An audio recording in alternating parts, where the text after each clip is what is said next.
உச்சி பனிமலையின் மீது உலாவும் அடி மேலை கடல் முழுதும் கப்பல் மிதுகும் என்ற பாரதியின் கனவை நிறைவேற்றுவோம். வைகையில் வாவு சிதம்பரம் பற்றி கூற விடுகிறேன்.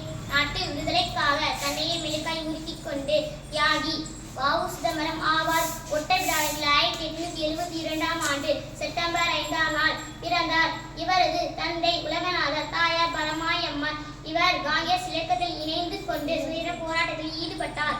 தலைவர்கள் இவரை வந்தே மாதரம் பிள்ளை என்று அழைக்கப்படுகிறார்.